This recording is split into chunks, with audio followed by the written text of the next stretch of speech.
You're listening to Eating for Eden, Episode 4.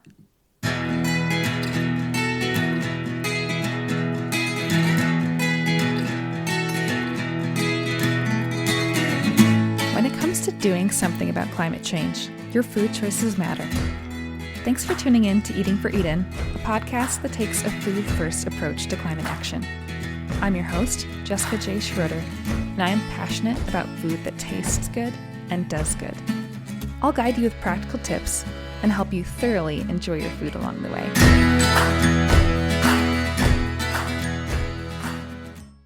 When people ask me about what I eat, I don't have an exact answer.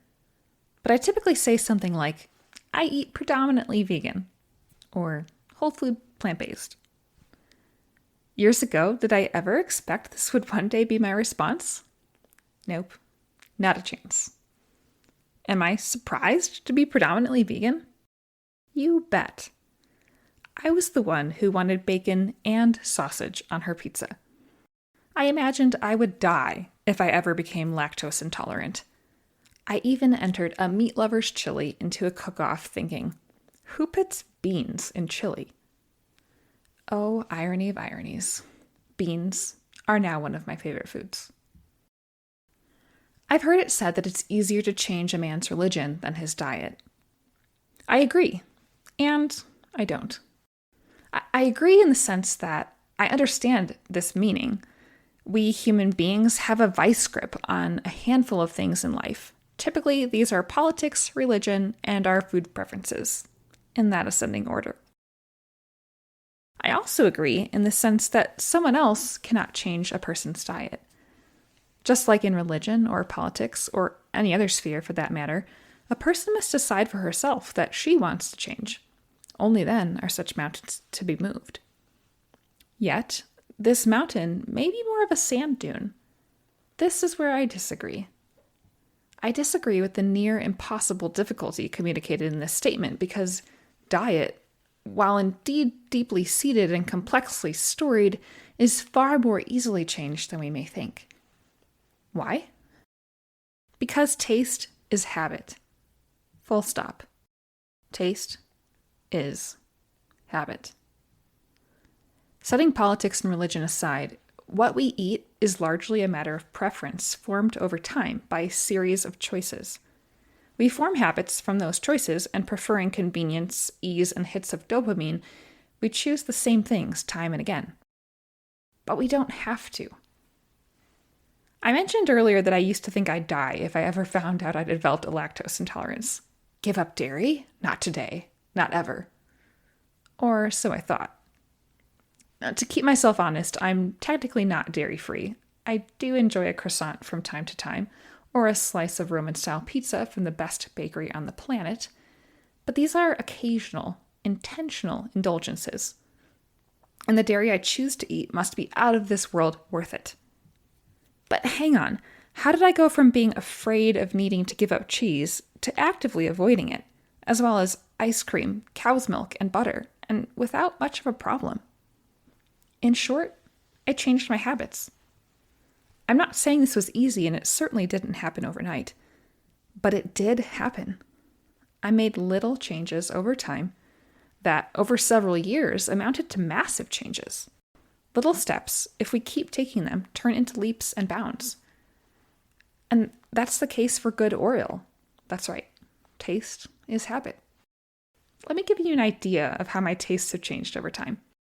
In high school and college, some of my favorite foods included bacon, Greek yogurt, ice cream, cheesecake, lamb, Romano cheese, sushi, blue cheese, calzones, butter-laden pumpkin breads and pound cakes, and the list goes on.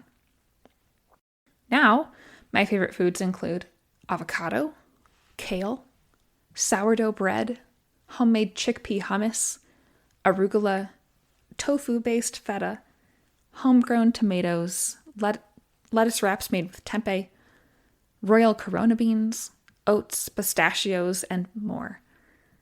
Not to say that I didn't eat any of my now favorite foods earlier, but they were more or less things I ate because I knew they were good for me and liked them well enough.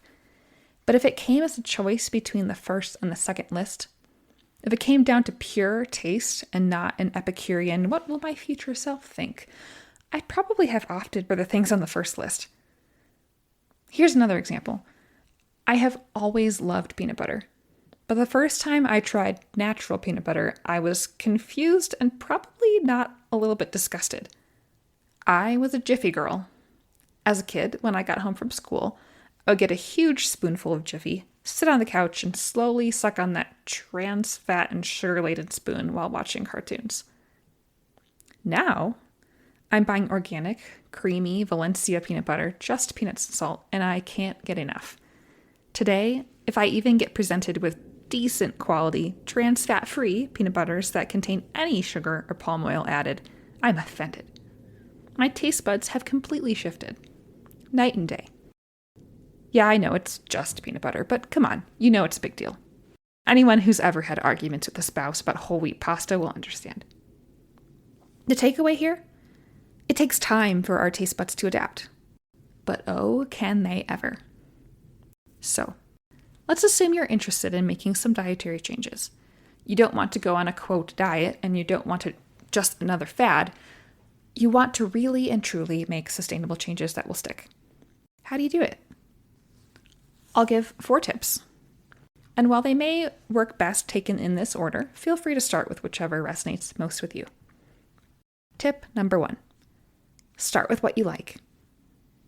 Emphasize eating more of the climate-friendly foods you already like. Low-emission foods that are also super healthy for our bodies include vegetables, legumes, fruits, whole grains, and nuts and seeds. Do you really like sweet potatoes, mushrooms, berries, rolled oats, refried beans, polenta? Make a list of the plant foods that you already enjoy and plan out how you can increase your consumption of these while cutting back on the higher emitters like meat and dairy. Additionally, what plant foods do you like that may have a better option on offer? Where might you level up, so to speak? For instance, if you are also a peanut butter lover, take a look at the ingredients on your favorite jars. Do they contain additional oils, such as palm oil? Palm oil production is responsible for a significant amount of deforestation, destroying both forests and valuable soils like peat that have held onto loads of carbon. If your favorite peanut butters do contain these additional oils, there's good news. You can keep your love for peanut butter. Simply choose a peanut butter that contains only peanuts and salt. It may take some time to get used to because taste is habit, but before long, you'll end up enjoying the better stuff even more. Trust me, I've been through it. I will add that while the palm oil discussion is certainly complex, it's a good rule of thumb to seek to avoid refined vegetable oils in general. A group of crops known as oilseeds are widely grown to stuff into processed foods as well as household products. Overall, eating less processed foods and emphasizing whole plant foods is a healthier way to eat, both for our bodies and for the earth. Tip number 2. Choose an alternative to try. Start small. Don't try to overhaul your kitchen in a weekend. Maybe this looks like swapping out the milk you buy from cow's milk to one of the plant-based alternatives. Maybe it's using nutritional yeast instead of Parmesan cheese. Maybe it's opting for a lower emission meat like poultry over beef. Or opting for a plant-based meat alternative or a minimally processed, high-protein products like tofu or tempeh. Once you get used to one change, choose another alternative to introduce. The goal here is to make changes you can sustain. Changes that become habits. Don't lose one by trying to add another. Take an approach that can build over time. Tip number 3.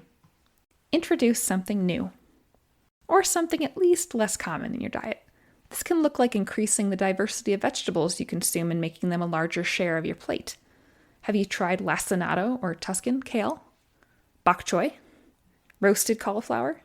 Purple sweet potatoes? It could also be adding in whole grains or legumes to round out your meals and rely less on meat. Have you tried quinoa? Millet? Cranberry beans? Butter beans?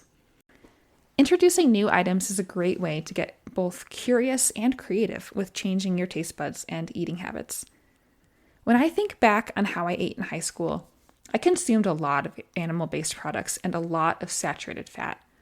As much as I wanted to like what I knew were healthier foods, I craved the fat and sweet of, say, a cheese Danish over a bowl of overnight oats and berries. However, once I introduced more whole plant foods into my diet and my body got used to eating more nutritious foods, it became easier to choose the better options. They became delicious to me, and I actually wanted them. While I won't get deep into this concept here, it's at least worth noting that our gut microbes play a large role here too. That is, in our cravings. In short, the gut bacteria that feed off the foods we eat want to survive. For instance, if we eat lots of sweet potatoes, lentils, and kale, the gut bugs that thrive on those foods will vie for survival, making it more likely we'll have a taste for those foods. On the other hand, if we consume a fair amount of meat and dairy, the gut bugs that thrive on those foods will guide our cravings. Finally, tip number 4. Find delicious ways to eat foods you may not have liked before. For me, this was finding tasty ways to eat legumes. Maybe you're like I was in the past and couldn't understand why beans were in chili. Mushy, flavorless kidney beans did not appeal to me.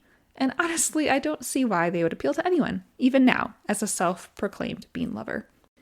I believe that the key to changing our food habits is making our food delicious.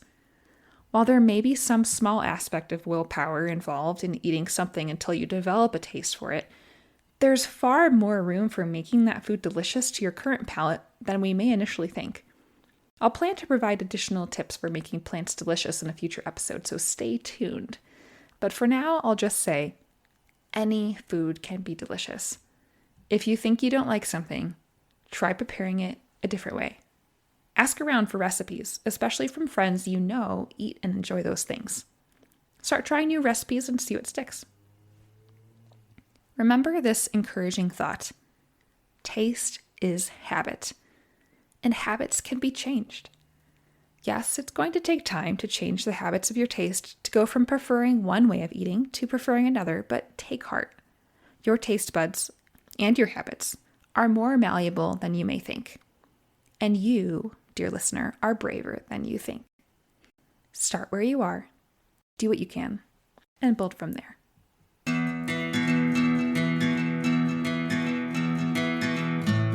Thanks for listening to Eating for Eden. If you found this episode informative or inspiring, please consider sharing it with a friend. Climate change is an issue we all need to tackle together, so let's invite others to journey along with us as we continue the conversation and start taking action. Until next week, friends, take care.